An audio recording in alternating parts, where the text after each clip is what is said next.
Hello friends, Radhe Radhe, good morning. Daulat Ram अपने गांव का सबसे धनी आदमी था। वह जितना धनवान था उतना ही कंजूस था। वह अपनी कमाई का एक एक रुपया संभाल कर रखता था। उसे किसी प्रकार की खुशी का समाचार मिलता तो वह लोगों को मिठाई की जगह गुड़ चने खिला देता था।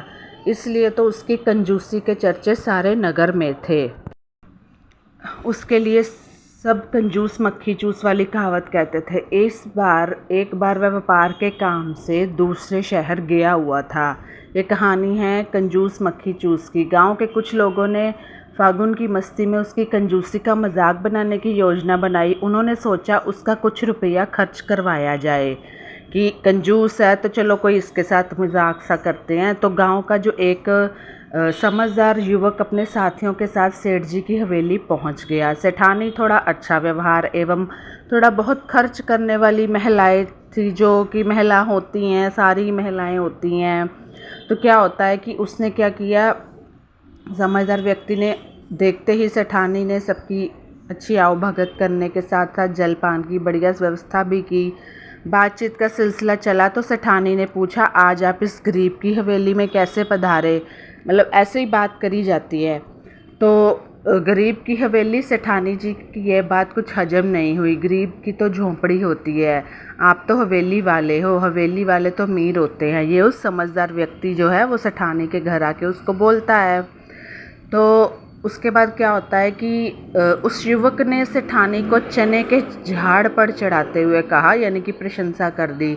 हवेली की तारीफ करने वाली बात पर सेठानी बहुत खुश हो गई। वह बोली, बताओ तो सही कैसे आना हुआ? युवक बोला, मैं अभी अभी शहर से आया हूँ।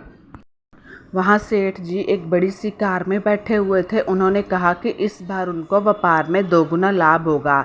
इस लाभ के पीछे गांव वाली की दुआएं एवं सेठानी की किस्मत है।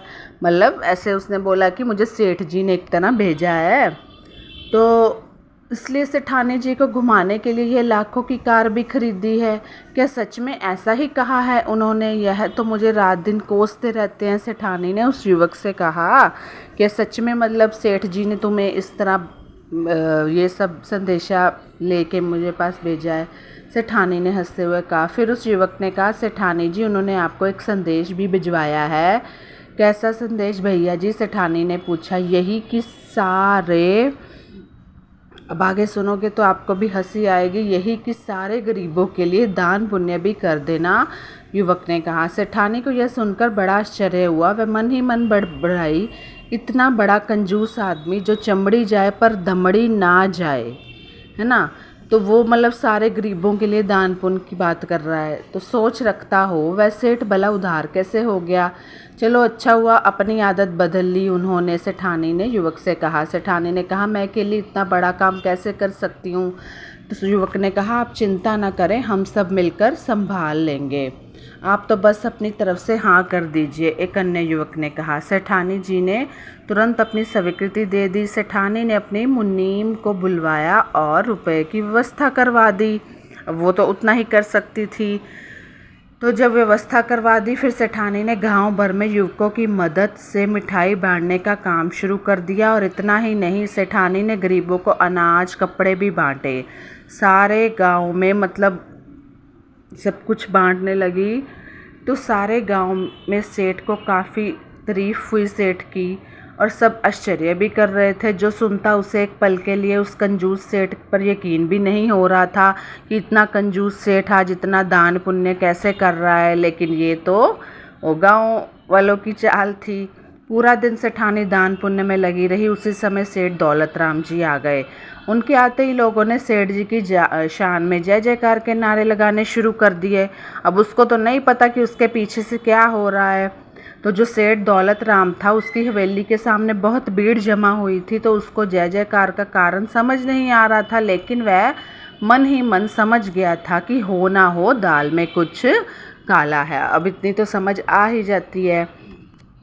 तो जब उसको पता चला कि सेठ को तुरंत जब पता चला कि सेठानी को हवेली में ले गया और पूछा, ये क्या नाटक चल रहा है? तो नाटक तो आगे सेठानी कहती है, आप इसे नाटक कह रहे हैं, आपने ही तो ये सब करने का संदेश भिजवाया था, आपने ही तो सब कुछ करने के लिए कहा था ना। तो सेठानी ने जवाब दिया, संदेश? कैसा संदेश? सेठ जी कहते हैं, मैंने किसी को कोई संदेश नहीं भेजा, सेठ ने झिल्लाते हुए कहा। सेठानी ने बताया, गांव के कुछ लोग आए थे, उन्होंने बताया कि आपको व्यापार में 2 गुना लाभ हुआ है कि और मेरे लिए आपने कार भी खरीदी है, इसलिए सारे गांव के गरीबों को दान पुण्य करना है, बाकी लोगों को मिठाई भी देनी है, बस मैं तो आपके आदेश का पालन कर रही थी।